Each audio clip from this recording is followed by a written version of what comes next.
We're back again. We're with the boy Marz. Yes, sir. Yes, sir. Marz Rivera. That's me. We go way back, man. Yeah, a long time now. Yeah, like 14 years or so almost now. I was just saying, it's the sad boy, is that I've known you a lot longer than I've known him. That's right. Yeah, but, yeah. Like, I'm just closer with him. We just had more. Yeah. Because you've been out of town. Yeah, I've been all around Canada now, like pretty much not to BC, but all the way to fucking Banff to the East Coast. But yeah, I was out of Peterborough. I was out of rap for a while. But yeah, in that time you would have met him. Right? Yeah. We go back to like 2010, 2011, something like that. Back in the days We Run Peterborough. Yeah, We Run PTBO, and those battles are still up on YouTube, man. I Googled it the other day, or I YouTubed it the other day, and found them. I was like, oh, wow. Yeah, I haven't even seen I've seen some of them back in the day. I haven't seen any of them since, though. I didn't even know.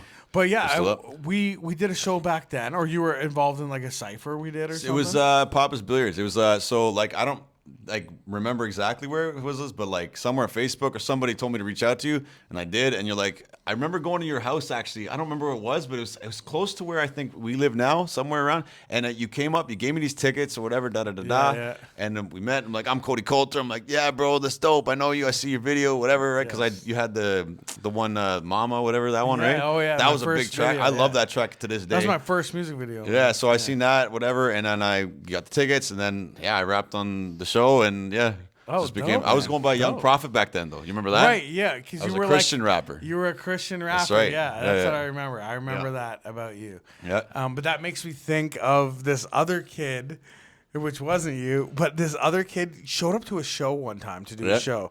He had a full suit on, like full like tie, everything. Just like ready to preach.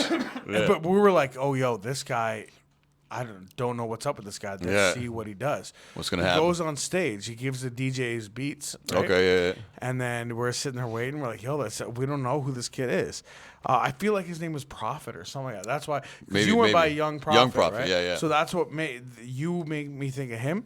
But yeah, and then it was the Lose Yourself beat started playing, and we're like, what the hell? And he started rapping, and we're like, oh, it's like a remix. And we're listening, and no, it was word for word Eminem's Lose Yourself. And we're like, and he sold tickets to get on a show. That's crazy. Yeah. That's crazy. Yeah, right. to do karaoke. Yeah, literally, yeah. And he was in a suit. Yeah. It was just so I don't know what that was. Well, shout out to whoever you are. You got balls for doing that at least. So, yeah, back then when we were doing that, We Run PTBO stuff and everything. That was a good times, man. Like, as much as, like you said, you knew me as like an established rapper or whatever. Yeah, like bro, that. I thought you were way bigger than you. I knew you were big. Like you're put your name out. You're doing all these big show stuff. But like I was like literally like barely in the game, right? You put my first show and everything. So I was just like, wow, this guy's huge. He's about to be the next biggest rapper. We're gonna put Peterborough on the map everywhere. Like he's about to do a tour, everything, right? Because you would like. You were saying something about you'd pull up in limos and shit, right? Yeah, to local shows. Yeah, pull up in limos and there was like and do all that there was something with it. I'm thinking about it now. There was some like Thirsty Tuesdays or some shit at one of the bars, and you were always promoting it. You were always going to it and rapping there and shit, and like all these girls with you and all that type of shit, and just looking like you're just balling all the time. But I wasn't, right? bro. I was just a fucking struggling rapper, man. Came out here and but that's what I was gonna say. As much as you saw me like that, we kind of started together. Like at that point, so you'd have been just before then, just a few years or something, and then I was just I was like 18. I don't even think I was old enough to drink when I first started the show. I was real young. So Neil Young. So I started. So in grade 8, I did a little remix to Eminem's "Cleaning Up My Closet" with my boy Tanner. Right on. And it was for like a book report, but we were supposed to do like I don't know, people did like dioramas and stuff like that. All that. We're doing a rap. Yep. So, which I'm actually gonna have Tanner on the podcast. Okay. He's like a crazy arm wrestler now. Yeah. Like, right on. And we've been homies ever since. But yeah, in grade 8, that was like my first time I wrote my own rap. My first was around like grade 5, 6, whatever, right? And my first appearance was like a performance rather was like a talent show.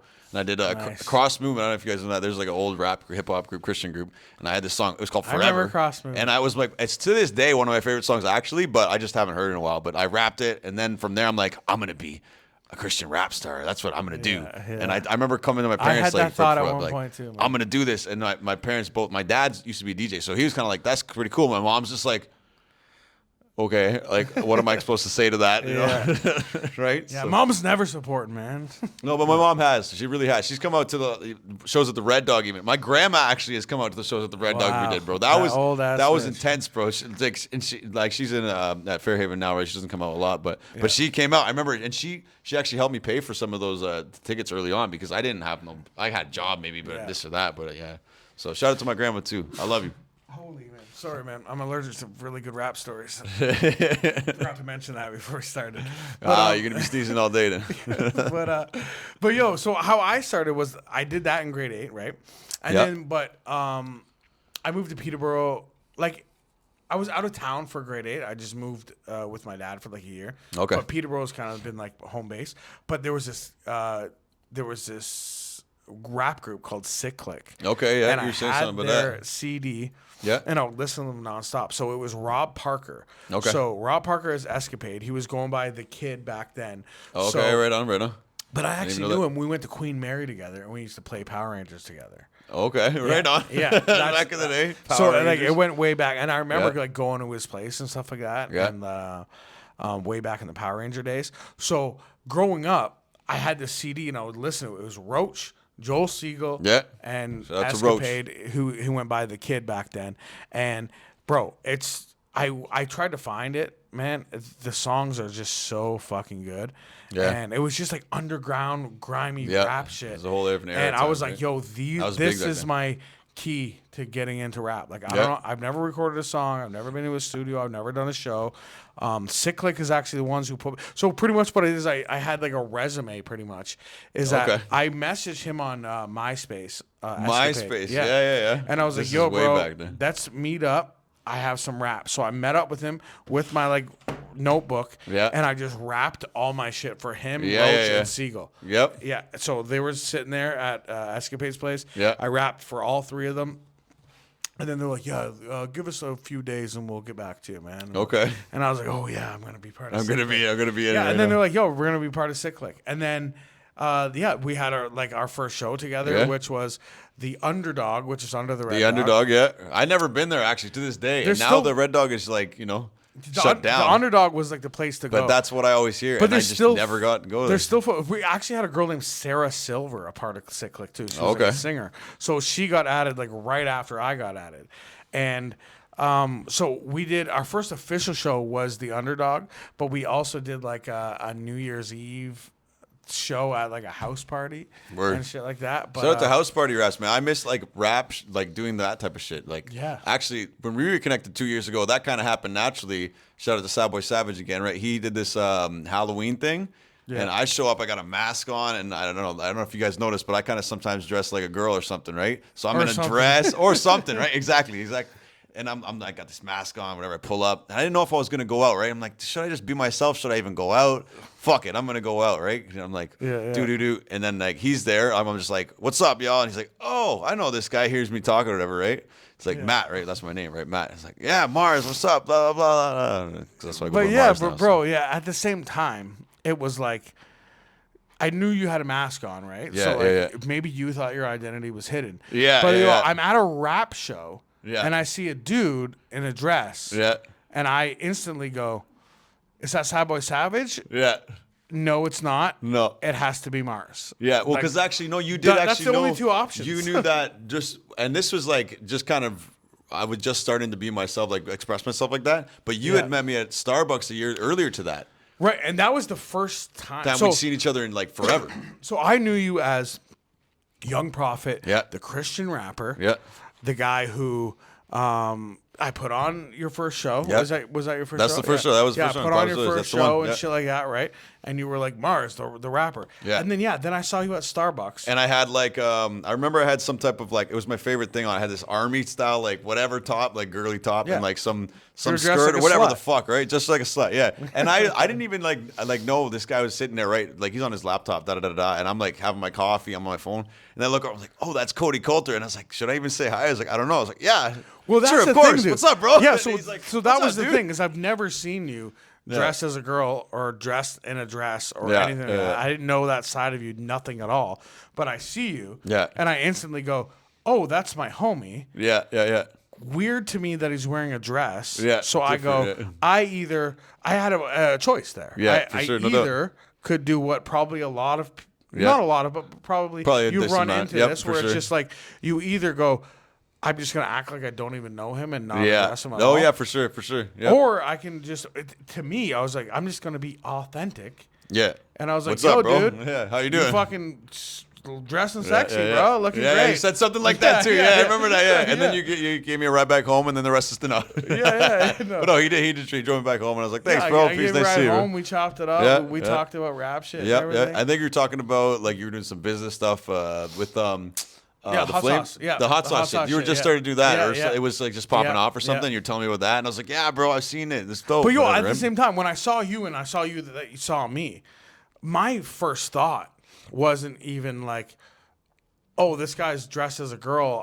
I'm going to address it. Obviously, in my head, I'm like, okay, I'm going to make a joke about this. I'm going to Yeah. The way you are. Yeah, for sure. But For sure. my first thought was, oh my God, how uncomfortable must he be? Yeah. He's dressed. Obviously, that's how you feel good. That's how you, at least at that day. At that point, and then to this point still, like I don't dress like that as much anymore, and especially not in the fucking winter, right? But Yeah. I just am comfortable myself now. Whereas my early hip hop days, you would never catch me out like that. I was doing that behind the scenes with my girlfriends. Yeah, would yeah. always know about it. They would either Where like it should- think it's weird, or they would help me out and give me dresses or dress me up.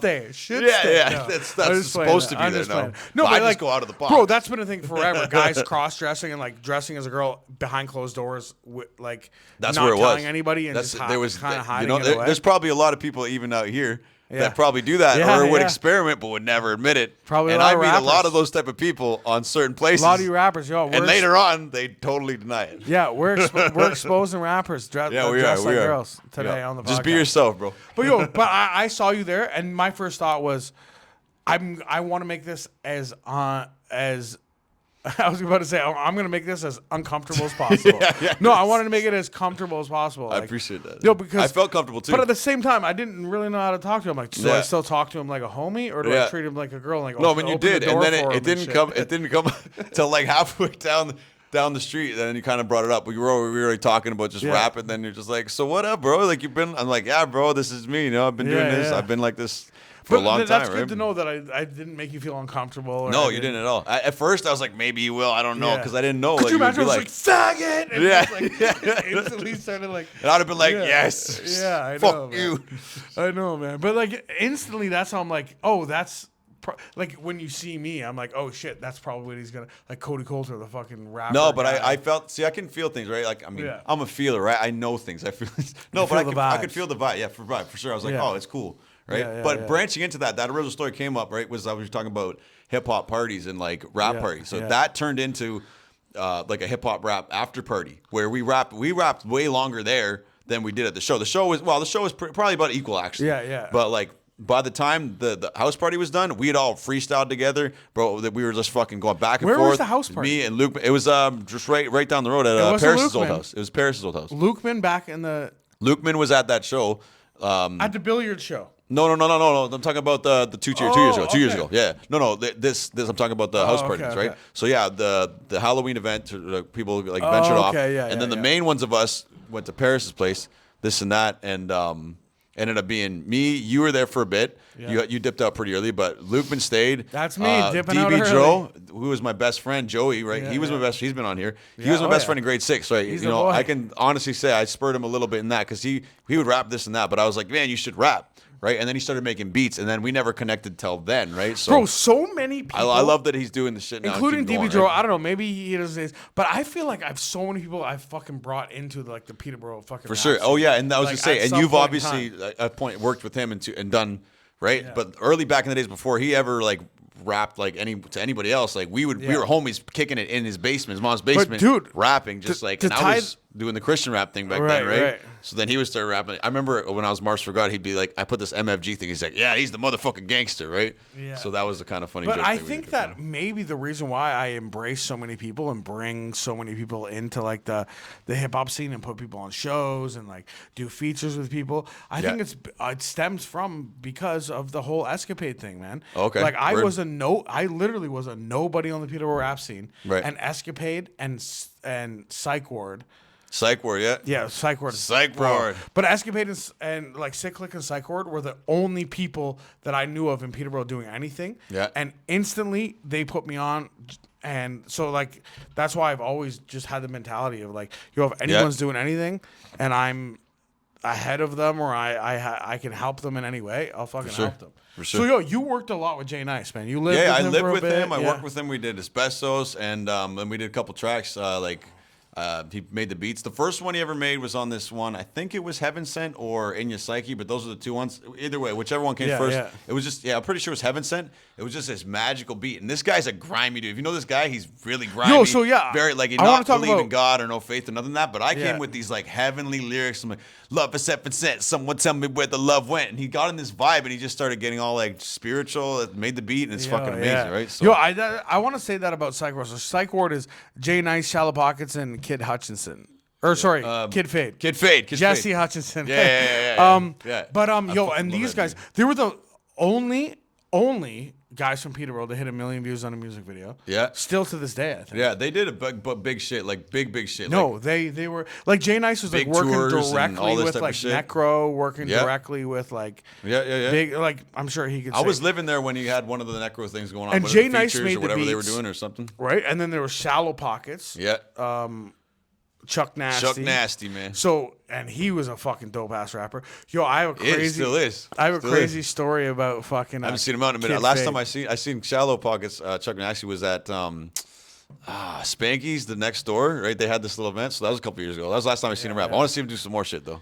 I have a crazy story about it. So Psych Ward, right? Yeah. You can tell by the name, super grimy guys. It's crazy. Very grimy, very like just think like Necro. Like I don't know who else to compare him to. Like some fucking what other style like darker than ICP even, like, you know. Yeah.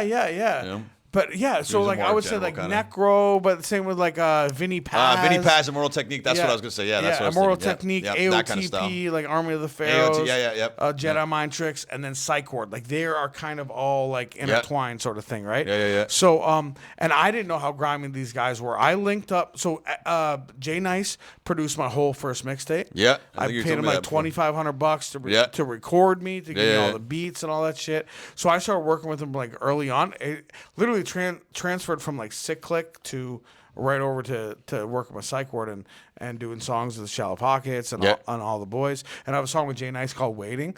Okay. Ask around, Koty Kolter got the game locked. Say you run shit, but run quick when them things pop. Yeah. But that was on my first album, and that was a song with Jay Nice. But but I didn't realize how. So in my opinion, now Charlie Francis, which is a Shallow Pockets. He's like married. He's right. I seen him at the powwow actually. Oh, nice. He was at the powwow 2 years ago, or last year rather. I think his wife is native. Yeah. His wife was there, and his kids were there. And I'm like, hey, what's up, dude? This is I never thought I'd see you, right? Yeah. Powwow, you know, my wife's there, you know. So he's married. He's got kids. He works in like woodworking and stuff, woodworking, right? Like decks, carpentry. Carpentry. Yeah. I couldn't think of the word either. I'm like, it's that one. And he's doing like funny videos now. He's doing like comedy videos. They're pretty good too. I is awesome. Watch them. I legitimately laugh too. Like sometimes I just support my boys because they're my boys, but I'll watch that because I'll be like, what's he putting out today? Like, So like, so he's, in my opinion, when it comes to Psych Ward, he's in a whole different realm. Like he always, I was like, this is the guy I want to work with. Because this is why he was kind of like me. He grew up hood. Yeah. He grew up like I don't know if he's like been in jail or anything like that, but he grew up in the south end of Peterborough, which is nothing crazy. Yeah. But I mean, like we had like the dungeon dwellers. He had a clique. There were some grimy motherfuckers that he was rolling with and shit like that. And then there's like Jay Nice, which like I don't know too much about him. I know a lot. We're not gonna go too much into that, but Jay Nice has lived the life Jay Nice for sure. I'll say that. Seems like he came from like a decent family. I mean, yes, but also I met his dad too, and that's a whole thing where I'm like, well, I understand how you are the way you are because your dad's like extra on that. So, but then when it came to Kid Fade. Kid Fade, oh my God, it's total different story. He was the essence of Psych. He was, he like legit, but the nicest guy. And if you actually just met him on the street when he's just like, and just, hey, how you going? You probably wouldn't be able to tell how like this deep in his head like that. Like, and I kind of want to talk a little bit like psych ward, coincidentally, before I met them, I was in the psych ward going through some of the craziest shit. Before I ever did drugs, before like drink a little bit or whatever, right? I was just losing my mind, right? So I literally went through the psych ward, and the year after I met Jay Nice through a show or something, right? And then literally started hanging out with all these people, but I could understand like what all the shit they were saying because it was so in my head, right? I'm not really into that like mode anymore. And most people, like my fans and people who know me now, probably wouldn't even know that except for a few close people who've seen me down there. But yeah, I went through some real psychotic shit where it was just like not even like of this earth. Like, so Marz wasn't even explaining. So you kind of could relate with. So I could relate it, and especially Kid Fade, because the way he brought it out was so much more authentic. You know, so that's what I was gonna say. Verses, Kid Fade, it was like he's telling things that he's actually experienced, like he's actually Kid Fade, feeling. Right? When he rapped, like in his verses and shit like that, he said that he was. I kind of want to say he was the best rapper, but I also don't want to take anything from I feel you from Charlie, because out of Psych Ward, Charlie's my favorite. For sure. I feel that. Jay Nice can rap. I'm not saying that he can't, but he really was amazing at making beats. He's the producer, and he's just got the voice. He's just got that. Yeah. But Kid Fade and Shallow Pockets. So Shallow Pockets, he was like, I buy the griminess. I get it. But he was just witty when it came to the pen. Yeah. And then when it came to Kid Fade, he was like so fucking grimy, but like so fucking real with that you knew. So there was a point in time, if Kid Fade is watching this, bro, I'm not trying to talk shit or nothing. There's a point in time, I totally forgot about this till now. He was gonna rob me, bro. He was going to rob me. Yeah. No doubt. That's how grimy he was. I was just another Peterborough rapper. No doubt. Yeah, dude, I had a bunch of money. For sure. And he was like going to sell me some clothes. And he was like taking me to all these trap houses. No doubt. And he was like, I think, to tell you the truth, I think it was Jay Nice. I think Jay Nice called me. He's like, yo, bro. Yeah. Fade's going to rob you, dude. Get out of there. I'm just giving you a heads up. Yeah. And because Fade was grimy as fuck. Yeah. And I'm not taking anything away from him. I still love him. Like we know each other like past that. That was more like when we first met. Yeah, but I mean, like, yeah, dude, I was probably on the same tip. I probably would have robbed a fucking little local rapper with the fucking $1,000. That's what it is. I think I had like $1,000 cash in my pocket. Yeah. You know what I mean? And so he was just like, yeah, I'm going to rob this kid. But I have the craziest story about Kid Fade.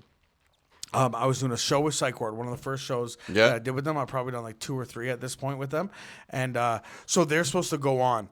The promoter is like, yo, we need Psych Ward on. Where are you guys? Yeah. We had Kid Fade, we had Jay Nice. We had Shallow Pockets. Kid Fade was nowhere to be seen. We didn't know where the fuck he was. So we're standing out front smoking. The promoter comes out to the front door and is like, yo, you guys are on in 5 minutes. If Kid Fade's not here, just you two are going on. They're like, yeah, I guess we're going to have to do that. We'll just do Kid Fade's versus whatever. We're out there having a smoke. Kid Fade shows up. Just like that. No shirt on. The way he does. Yep. Covered in blood.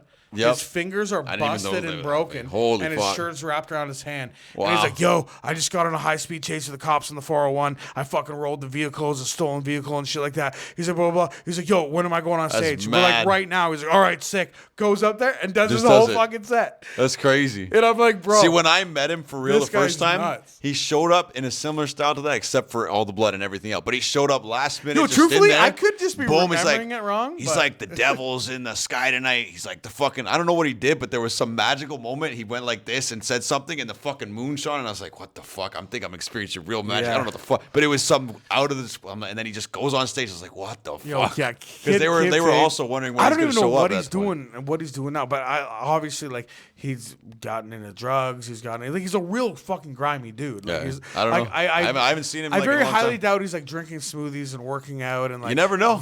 Yeah, I wish that for him. For sure. But bro, like, let us know, bro. Yo, to tell you the truth, did he pass away? No, I don't think so. Okay, I don't think so. I didn't never hear nothing about that. I don't know if he did, man. That'd be crazy. I don't think so. I don't think so. You know what? I'll ask. We're gonna have to reach out. Yeah, I'll ask Shallow Pockets when he comes on. Yeah. Well, that's why I say too. Like, I don't even know if I remember this right, because Shallow Pockets might come on here and be like, "Bro, that's not how that happened." But at least it was 15 He's gonna have to come up ago. and then correct the whole story now, and this is the bullshit that the fans are just gonna be like, "What the fuck?" But it was 15 years ago. It was so long ago. So. Yeah.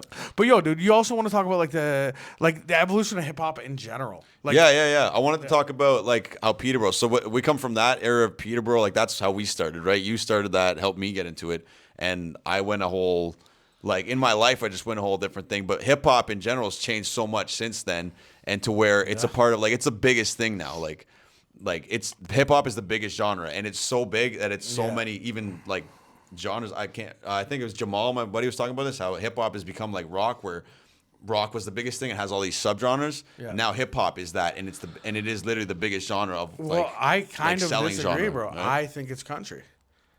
Country might And be a if very you close. even look No, but I mean, to- I don't know about right at this moment. But when I Right. looked at it, it was like statistic based. I'm talking about. Yeah, yeah. I don't know where I was looking at it, but it was somebody breaking down numbers wise and everything wise. This might have been a year or two ago now, to tell you honestly. But in the last few years, it's been the biggest thing. What I'm trying to make it is like it's like all these different subgenres of hip hop are just so big that Yeah, they're like yeah. you Oh, can say yeah, like yeah. trap hop, right, which is not as big now, but like fucking mumble rap, whatever you Well, want to now call that it. Or, there you used to just be rap. Now used there's to just so be many rap. different That's right. subgenres. yeah, exactly. Yeah, There's so many But different. the point I'm making of that is I love all music, even country, right? I like music so good, but I love hip hop. And my vision with hip hop's always been, and maybe this is similar to somebody else's or whatever, to make just a big band, like a big group, and just have it hip hop based in the sense of the way hip hop works, but includes That's a good so much idea. instrumentation, and bands, then you could call it like different things. Wu-Tang or something. Something like Wu-Tang, because like Wu-Tang, is very original. That was my and point. he just I was thought like, of it. yo, I was like, yo, there. No, but something there like is that. But not just hip hop though. But the point I'm making is Oh, I like a want music something that's group. like a music group. It's hip hop based in a sense, Yeah. and it's like I want to be the kind of person that spurs that. But that's a marketing nightmare. for That's sure, the- for that's the sure. only thing. But that's still a vision of mine. And if Yeah, anybody for listening ever is want a part of that, Yeah. I've talked to a lot of people. A lot of people have been like, yeah, yes or no. But that's Yeah, still yeah. kind of my vision, bigger than just being a rapper Yeah. or a producer or anything. Is to make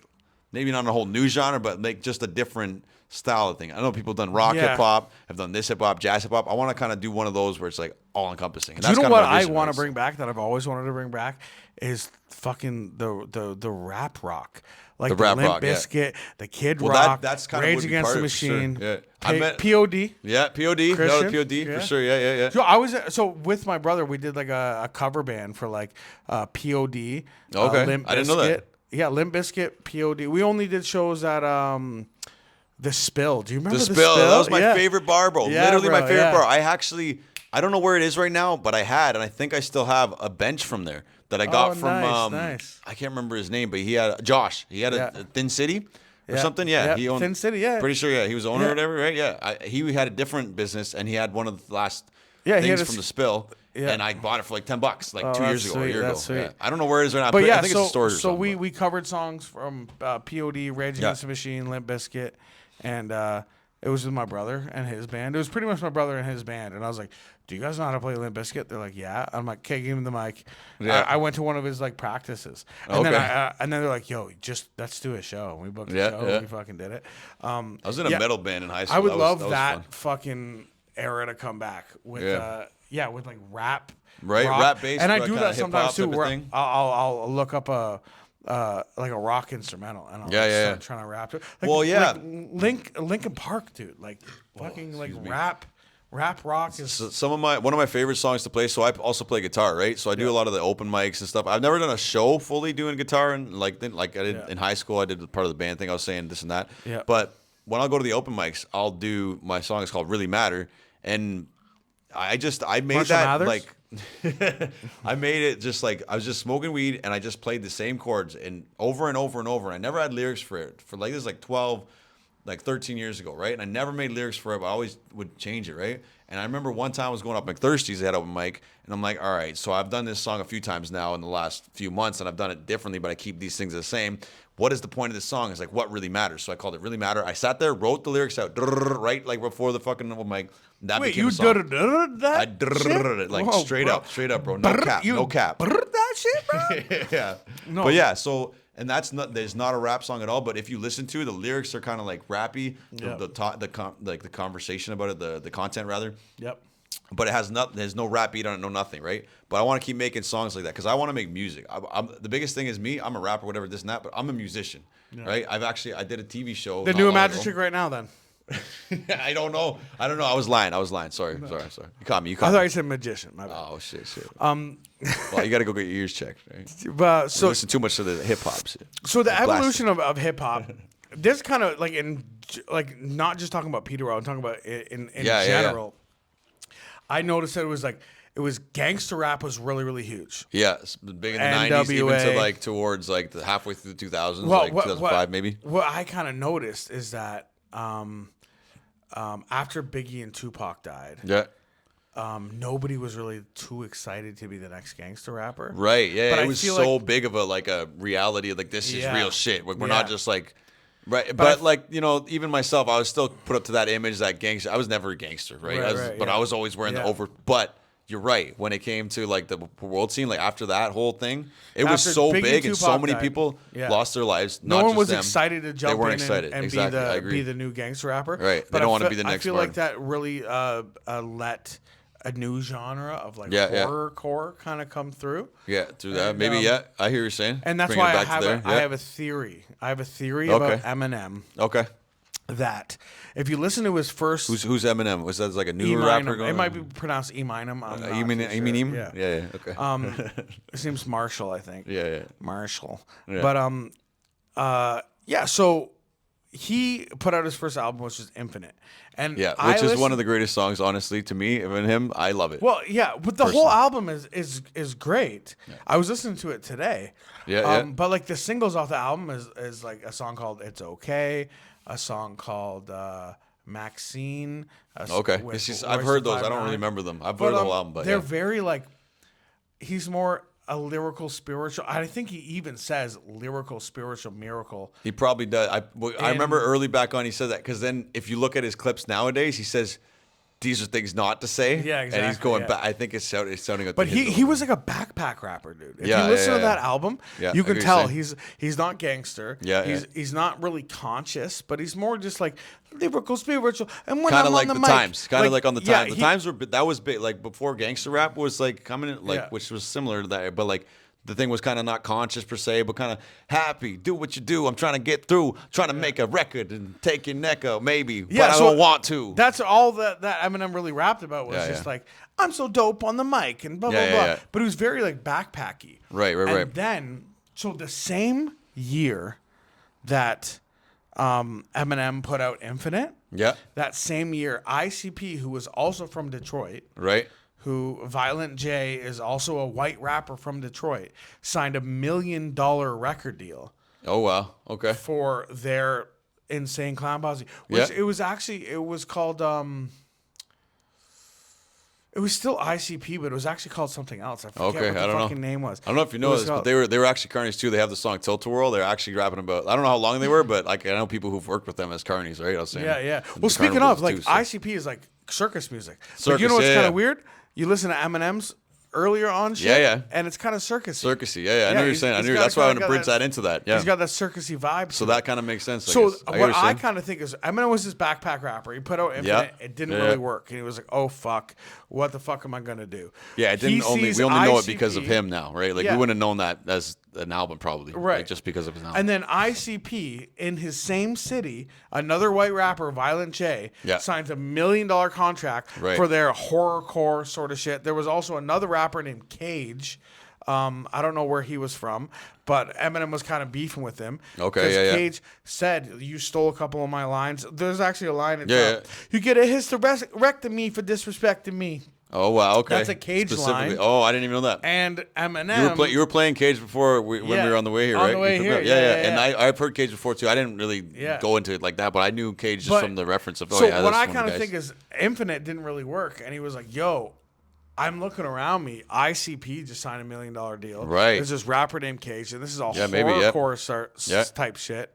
And then that's when he kind of crafted the Slim Shady EP. Right. Yeah. And he came up with Slim Shady, and he's like, "Yo, this is what I'm gonna do now." And that kind of like got him signed. So like, but I'm not even really hating on that. I get you. He should have done that. Yeah. He should have done that. That's kind of probably what happened. If anything, I want to put out the message that if you're a rapper, and you're like, "Yo, I'm thinking about doing this," but somebody already did it. Right. It's just like, just do it. And you know, a lot of the stuff he said, I don't know if like, obviously Eminem's kind of pretty insane, like, but I don't know how much real that is when he says that. But I know that like people that have known him like through the grapevine, I don't know how directly, but I've worked with a lot of people in the industry and done shows with a lot of people now that told me that a lot of the stuff that they know from him is basically just his story and this and that is kind of like just fabricated and this kind of like this is not really him and this and that. And I don't know that for a fact because I don't know, but that's what I've heard. Well, you gotta like even just on paper. Like, look, he's never been to jail. He been arrested one time. Yeah, and it was for pulling an unloaded handgun. Yeah, that whole thing. Yep. So, which he has a wicked line where he's like, "Who needs bullets? As soon as I pull it, you sweat bullets." An excellent method to get rid of the next bully, and actually better because instead of you murdering, you can hurt him, then come back again and kick dirt at him. Yeah, it's which like one is that? I remember that. That's old. That's old. That's a Soldier. Okay, right. One of my favorite songs from the from the Eminem show. Eminem show, yeah. I could see the album in my head. I was like, So then after that, it was very like Young Money kind of took over. Early Young 2000s, Money, yep. With Drake, back to Young Drake, era. Yeah, Drake kind of came 2010 eras, but now I don't know if you've noticed, but we're on like this country hip hop. Country hip hop for sure, yeah. Even Post Malone's country. I was actually going to branch that country. into my conversation about that. So that song I specifically did is not a country vibe. It's more of a folky. The one really matter I was talking about. Yeah. But I've plenty of times been out. Like I'm from Norwood. Havelock, Norwood is where I grew up. So when I was rapping, I was not the only rapper, but basically the only rapper really doing it. And then came along. Shout out to Matt Jolliker, MJ, and fucking D Rim. Rest in peace, bro. Up. All those people, and they came around right after Ghost me. Town Originals, you got to shout out, lived, bro. GTO, yes, man. D-Rim, dude, GTO. Me and D-Rim got songs that never come out. Anyway, but point I'm making was like, we were in like Hicktown. We were in like the Redneckville. Like, so we would like hear all that music. We were just sticking to the rap, but it's kind of blended into that. Now it's popular. One of my favorite country songs is actually called County Line, and there's no rap in it. But the beat of it, the way these going is like, well, you know that it's like it's kind of like really rappy. Yeah. So I want to branch into some more stuff like that too myself. You know that song? And I want to do it naturally. I don't want to be like, oh, now I'm changing my thing to country rap or whatever. Right? This is like, it's part of me, man. I grew up in the sticks. I grew up around. I grew up here. Grew up there. But that's what it is. Why are you now comfortable doing country rap? Well, I guess personally, I did it before, but I never was a thing. Like I would rap on country sounding beats, but it was never popping. Like I would do it, but I wouldn't do it for a show. Saying. Now that's popping, like, bro, Mercules is doing the last two things that he dropped are like country remixes. For sure, and you know that song, "Pour Me Up Another Shot of Whiskey." Yeah.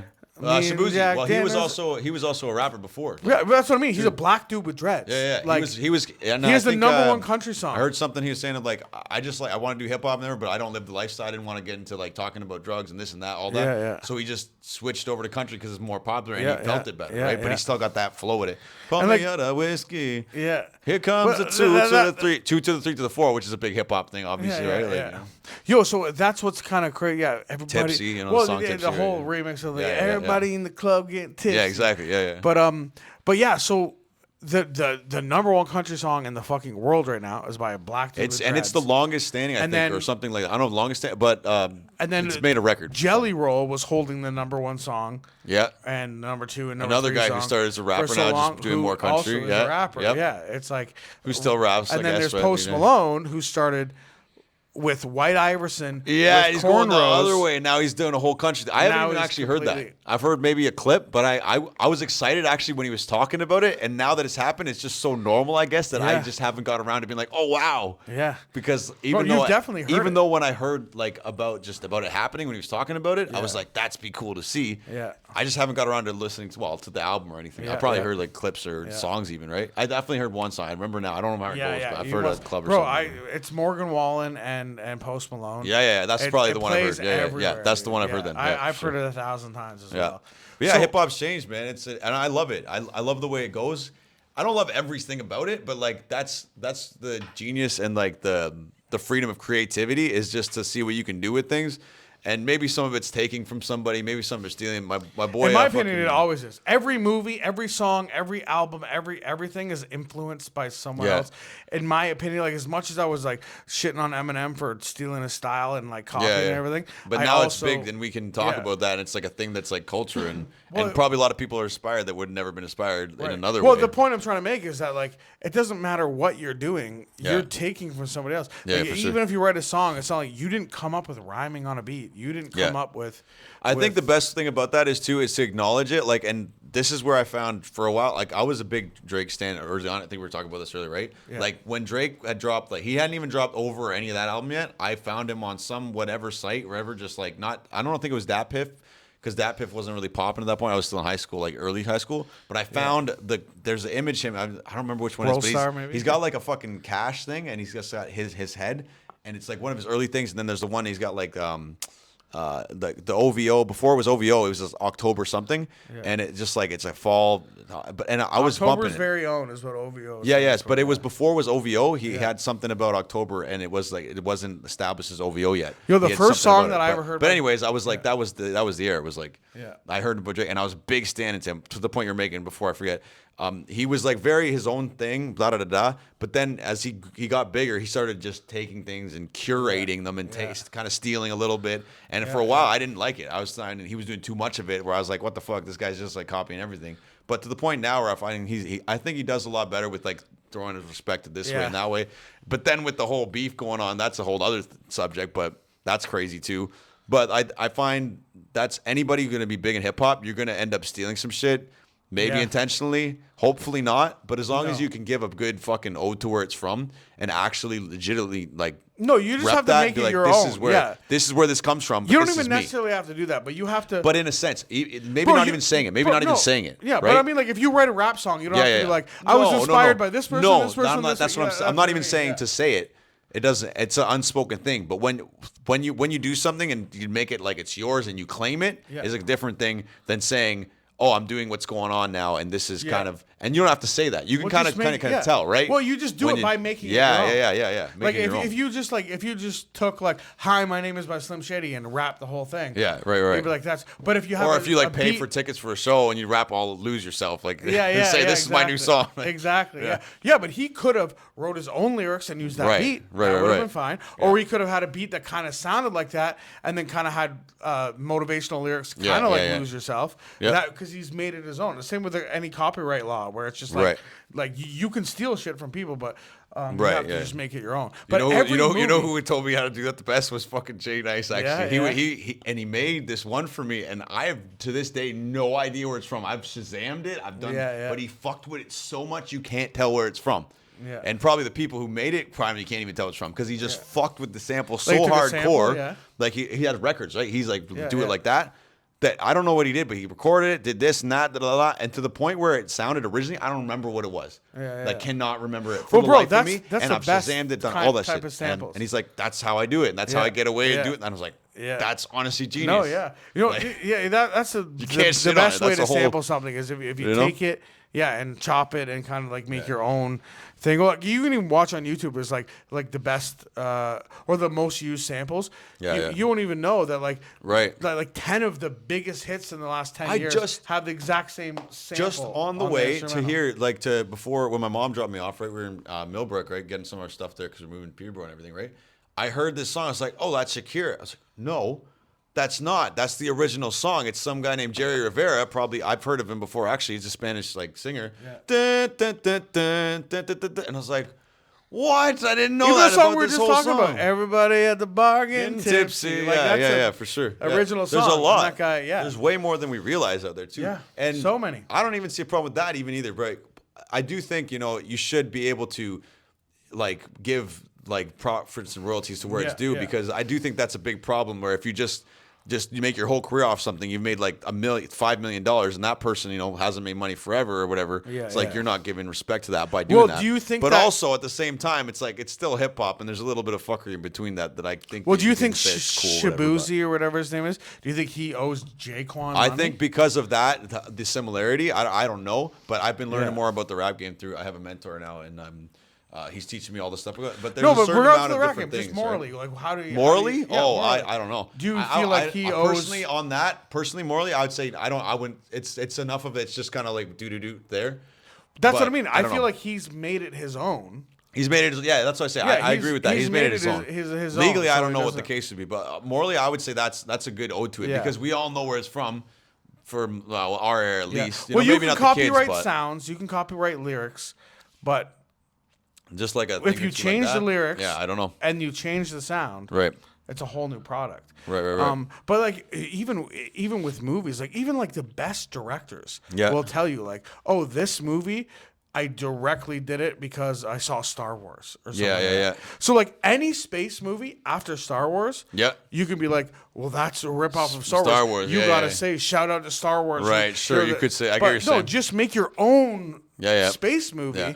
And a lot of times, right? Maybe there's like all these things that people had ideas for that they were already in production. Star Wars just hit it big like that, so maybe they were nothing related to, but maybe they were made before, and then it comes out after, and you never even knew that, right? Yeah. There's like in that specific time. Well, dude, right? that's what I'm saying. Everything is inspired. Like even how you're wearing your bandana. You're wearing that. You didn't come up with that. You're wearing that because you came saw up with this today. No, but you saw somebody wearing their bandana like that. Yeah, but course, you don't have to walk around and be like, someone's like, oh, nice bandana, and you're like, come oh on, no, bro. Nelly, 2005. Yeah. Like you don't have to like exactly. shout. No, exactly. I get what you're saying. Yeah, you get inspired. People are inspired, and they. Oh, there's definitely the side of it that's way too far. It's like, oh wow, you had a tic tac talk, and I said tic tac talk, and like that's just something that I could just think of, right? Yeah. I could never hear that you said tic tac talk and big black whatever, right? Yeah. Right, but I said tic tac talk and this that thought, right? Oh, now you owe me money? No, like it's not as simple as that, or it's not as like down to that. It even comes. But when down it comes to like big things like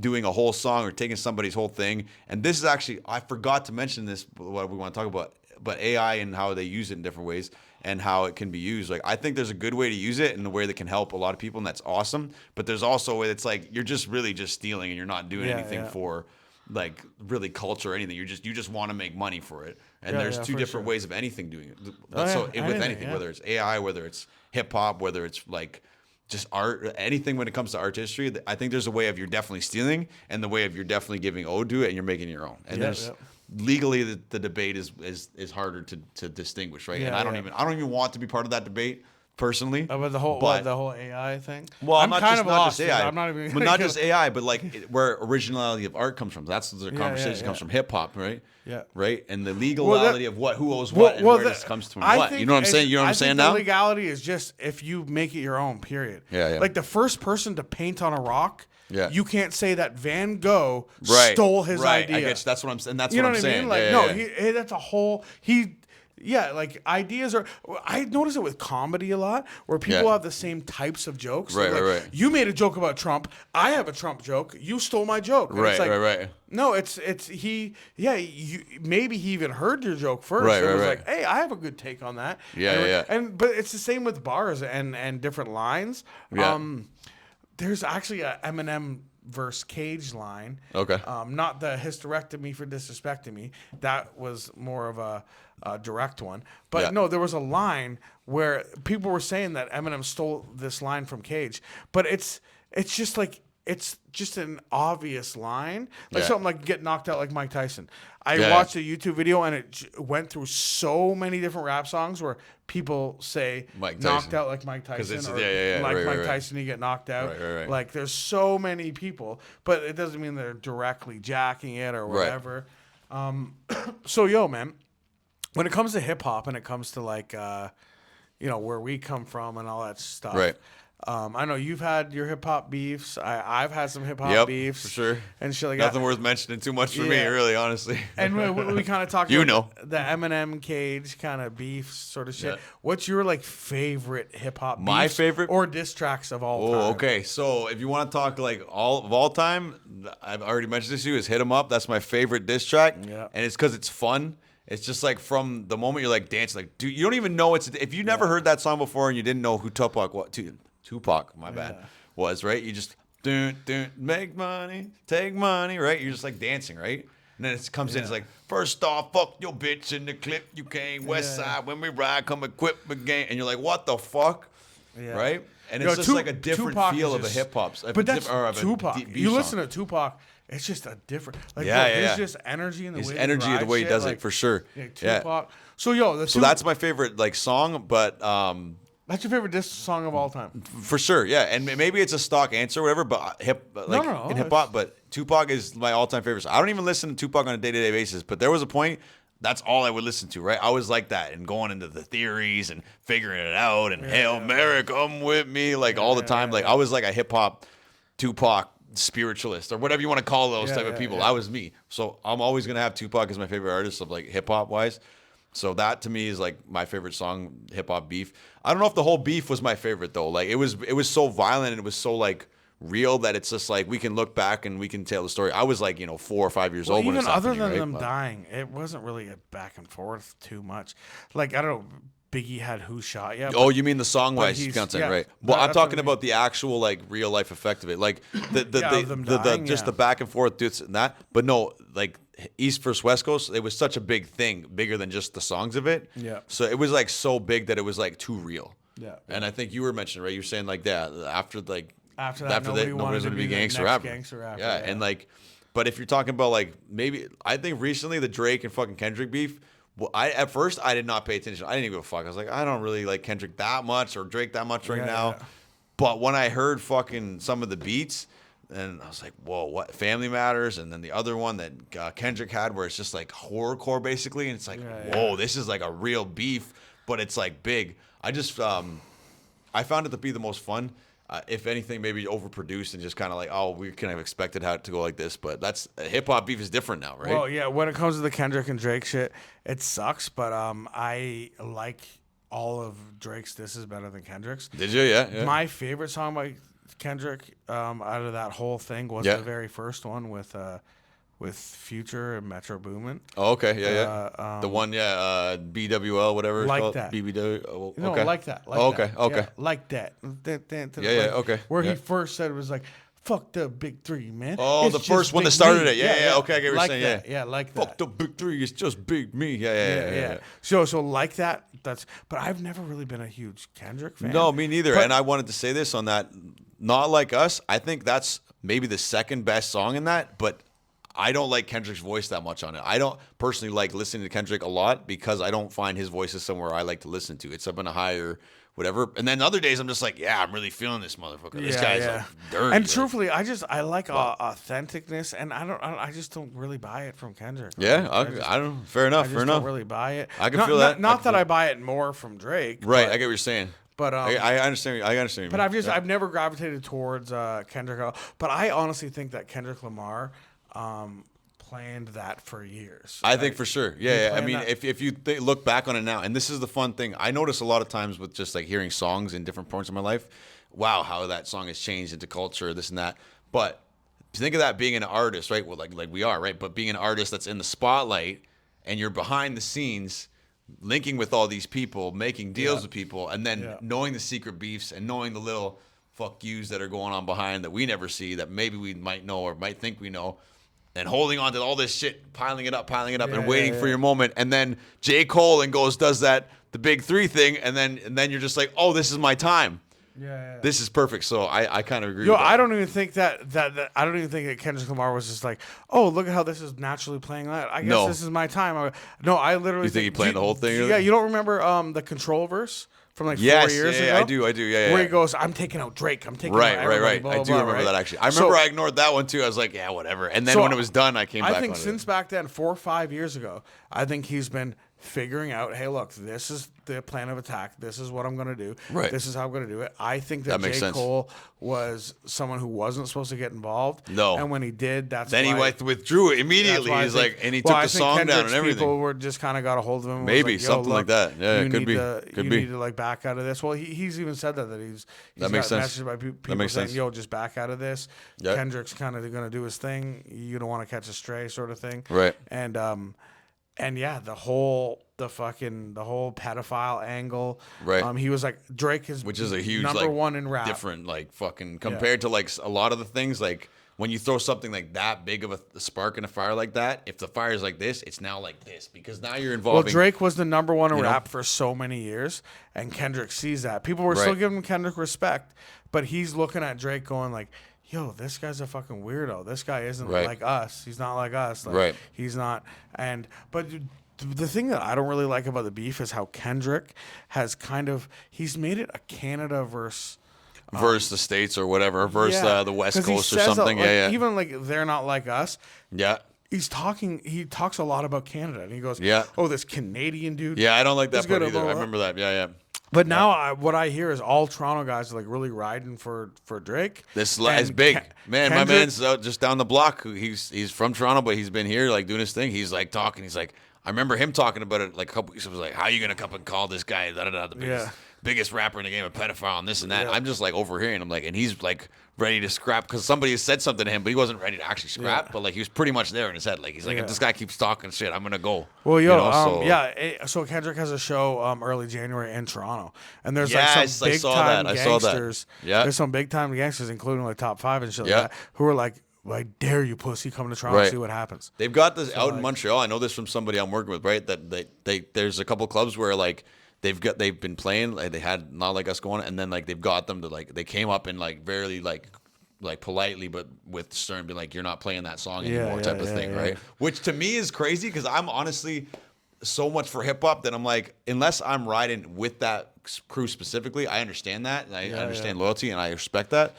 But I want to hear all the shit. I want to hear this side. I want to hear that side. I want to hear your grandma's side. I want to hear your mom's side. I want to hear all the sides so that I can, first of all, to see who I want to support just as a person. And then who do I really ride with, like, when it comes to the feel of it? Yeah. Did that feel authentic? Like you were saying, that it feel. I kind of agree with that a little bit, right? But on Drake's side, I found, at first I was like, I don't know how I'm going to ride with this. This guy's making some mistakes. And if you look at the beef now, Drake's making a lot of mistakes with the way he's going about it. Personally, I think just the way he's kind of gone about, like, and just suing and this and that with Spotify. Yeah. I don't know, but I don't know if that's a mistake necessarily. It's like, it just seems like it. It just looks like it. It doesn't look like a solid the same way. Big move, right? Like a solid good move that's going to benefit in the long run. It might be, right? Yeah. But the point of being it is like, I'm down for all the shit because I get to watch it. Well, even if being involved in that, I don't know what it's like on that level because I've never even been involved at big enough locally for to even mention about like we were talking about. Yeah. I don't know what that's like, but I like seeing it. I'm Marz for a reason. Like the God of War, the Roman God of War is not. I'm not actually about war and all this, but it's part of me. It's part. I'm like, I like this fucking shit. Yeah, I'm addicted to this shit. I've barely ever been in fights in my life. Rap beefs are like, but I like seeing it. That's really. I like feeling it. Right. A lot of people just get really stuck, bro. I want to go all the way back to, we're talking about our favorite rap beefs of all time and our favorite shit like that. My top 3 diss tracks are all Eminem. Okay, no doubt. Quitter. Yeah, okay. Whitey's Revenge. Yeah. The Warning to Mariah Carey. Yeah, Mariah Carey. Yeah, that's crazy too. And Eminem specifically has done something way different by beefing people who are not really hip hop. Yeah, and a lot of people knock him for that. Where they're like, I don't though. I've always thought that was cool because people who are like, when it comes to the music scene and entertainment, it seems like pop and R&B and stuff, they're seen as here, and hip hop was always like here kind of and coming trailing behind. Like we're not so as big. Like and people generally kind of treat hip hop and people like, oh, you're just criminals, but pop stars and all this like.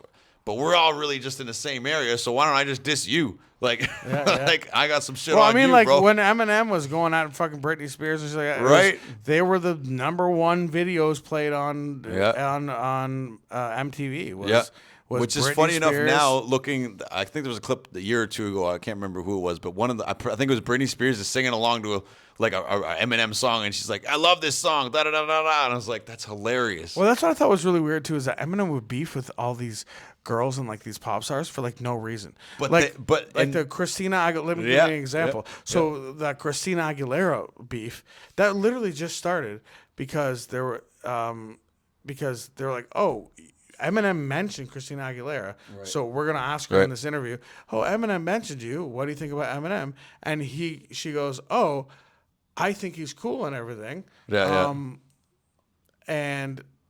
But isn't he married to that Kim girl that he raps about? Yeah.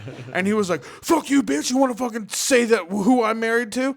It's like, You're the one who fucking, You're the one that hates Kim, not her. And then remember he beefed with that fucking dog? Yeah. That was actually real. Like a shove a puppet up in my face on it was on TV or something, right? So they label me this crazy loony. Yeah, but it was I forget the guy's name, the dog's name or whatever, but it was. I remember that too. I don't remember the name though. Something like that. Yeah, Triumph, that the sounds comic about right. dog or whatever. Sounds like that. So my favorite beefs are always Eminem beefs. That's just the way that it is. We're going with Eminem beefs. Like I wanted to bring this up, but I'm like, well, I'm not even gonna talk about it snapping initially. The way that Eminem has like slowly had this beef with Diddy the whole time and mentioning it through it, and even when you see them the brief few times that you've seen like clips with them together, you can see that Eminem's just like ready to just 50 fucking Cent's go. Been dissing Diddy since. Yeah. Well, and they're boys, right? Like Eminem and 50 Cent are genuinely like friends. I don't know if they kick it on the regular anymore, but when they were like big like that, they would generally just be like, hey, what's up? What's going on? Like, let's make a track or do shit like that, right? Yeah. Right? But I love the way that he just puts it in so much that it's not, he never has, if I can think of anyone, I don't think any one song is about just Diddy, but he puts it in so many that it's just like a reoccurring thing to where all of a sudden when Diddy's being arrested now and all that type of shit, he just dropped another fucking thing about dissing Diddy when it's happening. When did Eminem ever diss Diddy though? Well, if you specifically want a specific example, I don't know the first one. I don't think he dissed them until after 2015. No. Maybe it might have been before then, but I think there is. He said one thing. 2015 for sure. Did you put out the hit that got Tupac killed? Yeah, that was big with then that was like a specific saying. I thought that was the first diss. Right. And that was not even more of a, that was more of a just provoking. That wasn't even really a diss. That was just like kind of like, whoa, like I'm going to do something. That on the Kamikaze album? That was on Kamikaze, that's right, and then his new album, The Death of Kill Slim Shot. Shady. It was before Kamikaze with Kill Shot because Kill Shot was a single. Yeah, but that era, that was that same era, that same year. That was on Kill Shot. Yeah, that was on Kill Shot. That was the end of Kill Shot. Yeah. But was Kill Shot not on that album? I don't think so. I'm fairly certain Kill Shot's a single, right? But it was the same era, same time. He never dissed Diddy in the Marshmallows LP, Slim Shady LP, the Eminem Show. Never. So you're saying that's kind of the I don't know personally. I'm pretty sure that I've seen somebody break it down before then, but I don't know when that is. Because I remember it was such a big deal when he did right mention him on Kill Shot. Yeah, everyone was like, "What?" Eminem's said something about P Diddy. Oh, this is gonna be huge and shit like that. Yeah, there was a video I watched. I can't remember where they were referencing older shots. I can't remember which ones, so I can't specifically out because I didn't know it at the time. Yeah. And no, we're good. Whatever, right? But yeah, I can say that's definitely the one that's like obviously. That's where it started, that whole thing. But bringing it into a beef was like, it was bigger than a beef, I think, for him. He just mentioned it because of MGK, I think it started for him in that sense. But I think Eminem's always been a solid guy when it comes to things like that. I don't know, but from whatever I've seen, as much as he says the craziest fucked up shit, his actions and things, I don't think he's ever done anything deep like fucking what Diddy's done. I don't know, but right? But you know what I'm saying? Like, but being a solid person in hip hop, being able to expose shit like that and know shit like that. Eminem is.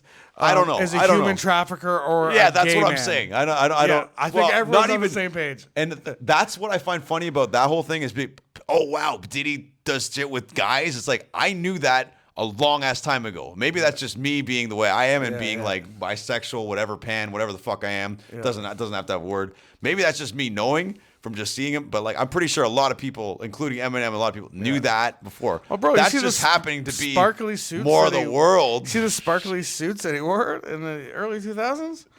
It's very like, hey, by the way, I'm in the closet, but I'm trying to come out, but I don't know because I'm not really that good of a guy, and that's not the problem that you have to worry about in my closet. So you started as a Christian rapper? Yeah. You don't consider yourself a Christian rapper anymore? Do you? I don't even consider myself a Christian. I consider myself just like just the person who believes like in the Creator, like more kind of sort of native soul belief. But not the Bible, not the King James Bible. Definitely not King James. Like I'll read the Bible. I even have like we were packing up stuff. We're like, should we bring a Bible? I was like, yeah, we should bring one, right? And my dad's like, hey, do you want one? I'm like, yeah, I think we should bring that. Whatever. Just I like to refer to it in specific certain situations, or if I really need to like search, why do I think this? Because I like to examine why I think things too, not just like, oh, why is this reality because science says this or whatever. I'll be like, okay, so why do I believe this about it? Right. Then I can read something like, okay, so maybe that's why I think this. How does the Bible help you with that if you don't believe in the Bible? Well, I wouldn't say I don't believe in the Bible. I believe it like, and I believe this like from people that have, not wrote the Bible, obviously, but people who study deeper into why the Bible was written.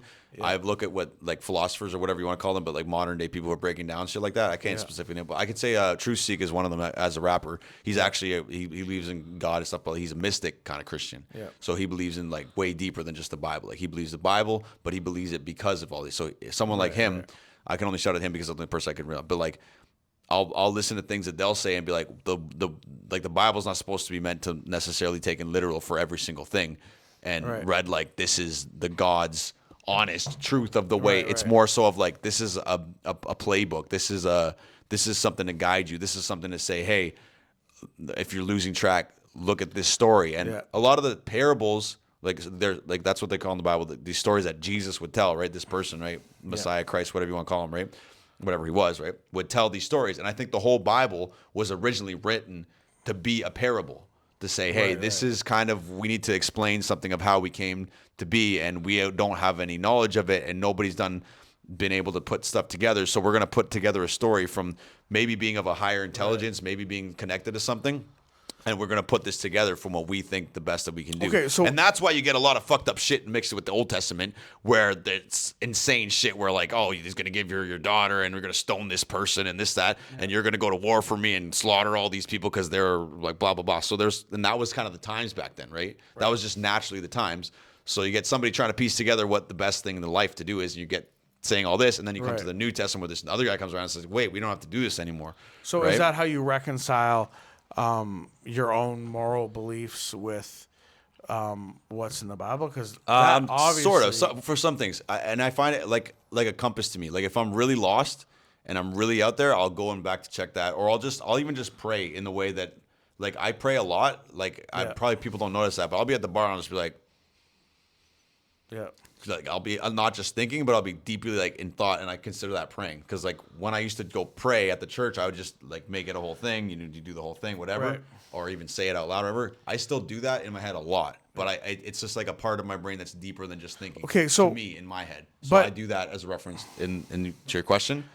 With the Bible once in a while when I actually have to look at it or whatever. Or sometimes I'll just read it just because for fun. No, but like, that's what I'm saying. I get that when you have issues, you look to the Bible for guidance. Yeah. But what I'm saying I don't is, do that how do you often reconcile like that, how do I reconcile the what? moral debacle of the whole thing? of the like it's being gay is a sin. Right. Well, say in that we can break that down to that's a big belief, especially in the Catholic Church, or you can see that there's a lot of like types of Christianity that they don't believe that because the way the verse is written about that don't specifically say that. They say it's abomination, which abomination can be translated to a lot of things. And the original abomination from that time meant something abnormal.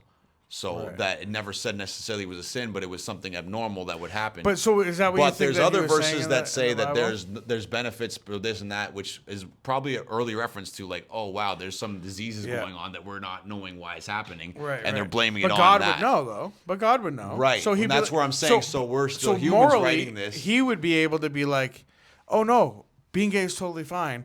Yeah, but what about all these diseases and all this stuff? And God would be like, just follow the Bible. It says in the Bible being gay is fine. But like you're right. There is that verse about an abomination. Yeah. But I don't, even in that verse, I don't know it off the top of my head. I don't either anymore. I've forgotten at this point. But I've had the whole debate and I've looked at the whole thing to the point where I'm like, this is something not relevant enough to me to hit me hard enough, or it's a point that I can even feel convicted about it. Because even back when I was like in the closet in the church doing that, I was like, this doesn't feel right. It doesn't bring stuff out of me like some other stuff where it convicts me, like, oh, you're lying, and this is a real thing that's bad, like, you're feeling having hate. That's a real thing that's bad. Though, you would know that lying is bad. I think so. I don't know, right? But I think so. I think most of us would. Right. And I think most people do have a genuine soul or like a morality. But you meet people every now and again where you're like, you don't know how they were raised, whether the Bible was in a part or not, or has any relevance to it. But you know, it's like that person has no soul. That person is heartless. That person is evil. But how do you know that? I don't think that having the Bible here or there would determine that. I think that we naturally as humans have a good sense of that in some sense, but maybe there's a part of us that's not even human or whatever, right? Like I honestly, and maybe that's where evil comes from. I know a lot of people use the Bible I'm just philosophizing. I know a lot of people use the Bible as a moral compass, and they go, well, I don't know what's right and wrong. Let's see what the Bible says. Oh, the Bible says this. But I actually believe the opposite. I believe the Bible is a great piece of literature, and I believe it's a great way to live your life, and it's. But I also believe that if you are turning to the Bible to be your moral compass, I think there's things that are in the Bible that I can be like morally like, oh, I know that that's wrong. So when I say that, right, and I do this very rarely, like maybe 2 or 3, 4 times a year, right? When I do that, it's because I've and like I was saying, sometimes I'm trying to understand what I believe about something because the way I was raised is already in my head and I can't get it out. Right? So maybe I'll just be looking to see what it says so that I can understand why I think that.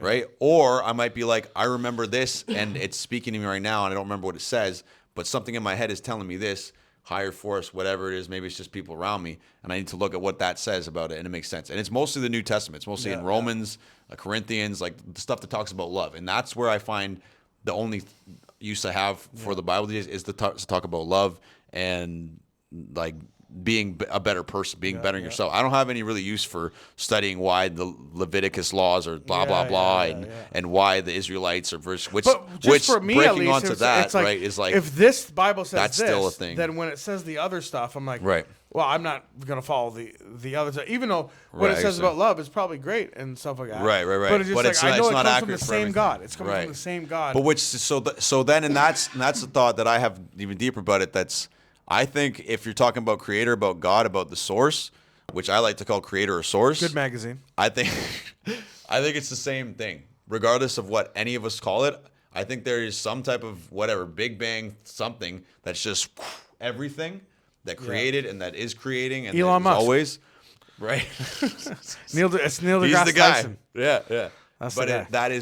that it is, and there's many ways to explain it, and the Bible was just the way that my parents taught to me and explained it to that they knew. And my grandpa was a preacher, right? My grandpa established my great grandpa, on my my mom's side.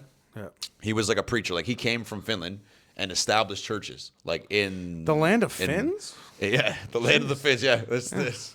My grandma now actually she's going a little bit into mentoring. She's talking Finnish all the time. She's talking about ulos. She always wants to go outside in this. So I'm learning a little bit of Finnish now. Nice. But no, he came from Finland and he was a preacher. Like he was like struggling preacher. He wasn't in for no money. Nothing. Was genuinely convicted by God to plant all these churches, and he did that. Yeah. Right. So I mean, that's where my family comes from. So some of the things from me are just because of it's a legacy.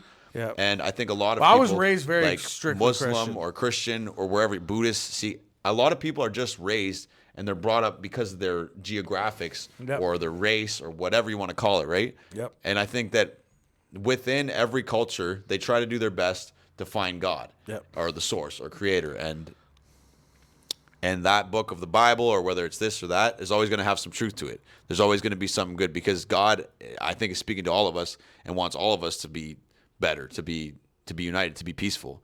But we're also going to find some stuff in there that we could call the devil, or we could call whatever else that we don't know what to call it, so we blame it on this and that. Because we're at the end of the day, we're just humans, and we don't actually fully know if we can know it in our hearts, or we can say that, but nobody can prove. Well, that's right. Truthfully, that's what it comes back. When like, it comes back down to the Bible, look, that's kind of where I kind of sit. Is where I'm like, this is written by flawed humans, thousands of years ago. But maybe we're just God too. Maybe we're just God, so we're just philosophizing. That's what I mean. People are becoming. So if that's true, so then maybe believing yourself is God. Take your morals from the Bible. Is what I'm saying. I get what you're saying. An immoral book. So why don't we just make our own new book? You get what I'm saying, right? Essentially, right. But that's what we are doing, though. But I like doing that. If somebody wrote a new book and was like, "This is the Bible and this is from God," I would believe that just as much as I would believe. I get what you're saying. Yeah. Original. Which is why I don't look to these things as like the God's honest truth when it comes to that. Or think this is.